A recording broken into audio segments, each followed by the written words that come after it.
Hi everyone, Nick Anderson here, and today I want to talk about a four-step system that I teach for learning how to change chords smoothly. And it actually goes back to just learning chords. Now, the fact is, a lot of beginners struggle with changing between chords smoothly. And this can be very frustrating because a lot of beginners, what they really want to do is play songs. And if you can't change between chords smoothly, you really can't play songs. And it leads to a lot of frustration, and I believe it leads to a lot of guitar players just kind of giving up and moving on to something else. That's very sad because it's actually very easy to learn how to change chords smoothly. And I've had people come in who have been having this problem for quite some time, and I'm able to show them quite effectively how to learn their chords and learn how to change between those chords quite easily. So we're going to start with the very basics, but pay close attention because this actually is applicable not only to beginning guitarists, but also advanced guitarists who are learning more advanced chords that are quite challenging and can present their own challenges even for an advanced guitar player. So the first thing that you want to do when you're learning chords is just be able to finger the chord. Okay? Now we're going to take a very easy chord at the beginning, but this applies to any chord that you're learning. So we'll just take, for instance, E minor. Okay? This is a pretty easy chord for most people to play. I always joke that this is the most difficult chord in the world, but it's quite easy. So the first thing you want to do is just to finger the chord.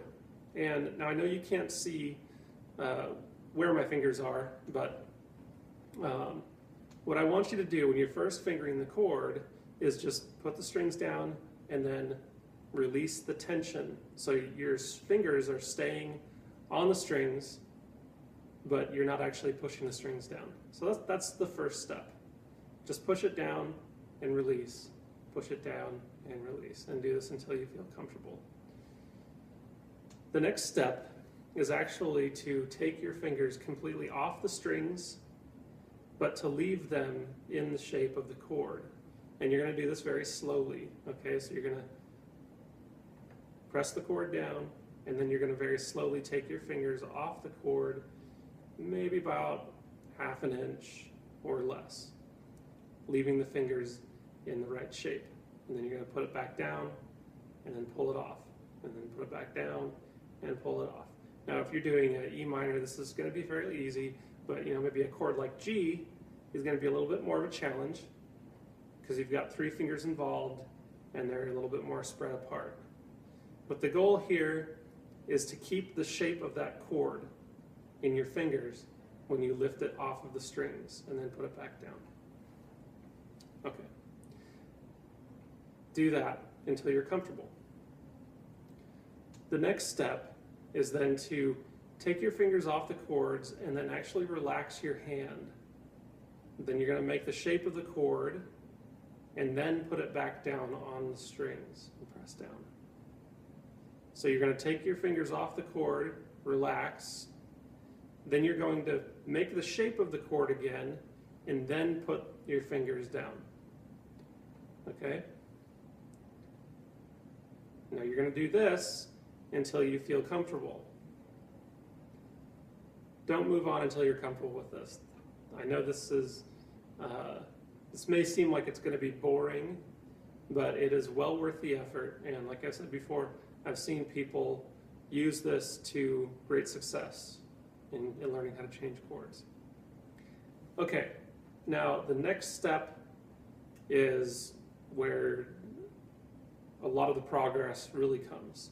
And the next step is actually to change from one chord to another. So you need to know at least two chords and be able to do what I just described with two chords, okay? So let's say you're going to go from G major to E minor. You're going to play, and not really play, you're not actually going to strum the chord, but you're going to finger G major, and then you're going to actually change to the E minor, make the shape first, and then put it down. Okay? Now, if you can do that, go from G, make the shape of E minor and put it down, then you're pretty much home free, all right?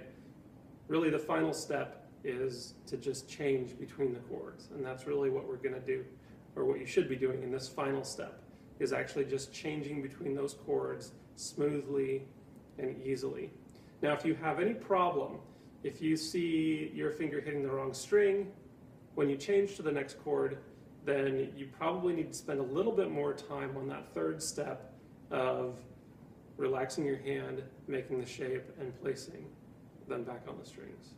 Okay, so that's really all there is to it, is practicing making that shape and putting it down in those 4 little steps that I just described.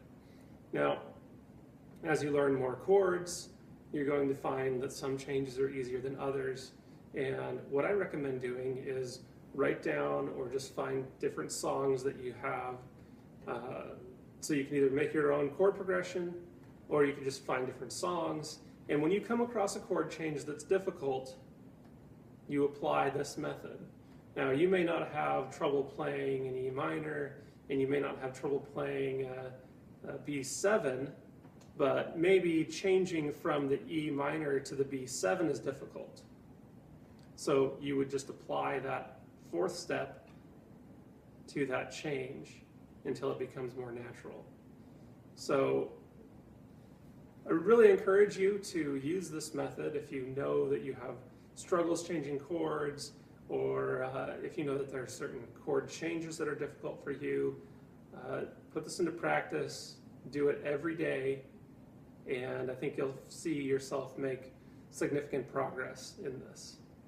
I hope you find this helpful. If you would like more information about lessons with me, go to www.olympiaguitarlessons.com and click on the link that says Book Now. I offer a free introductory lesson to anybody. There's no obligation, and my lessons are backed by a 30-day money-back guarantee. So again, I hope you found this helpful, and I hope to hear from you soon. Thanks.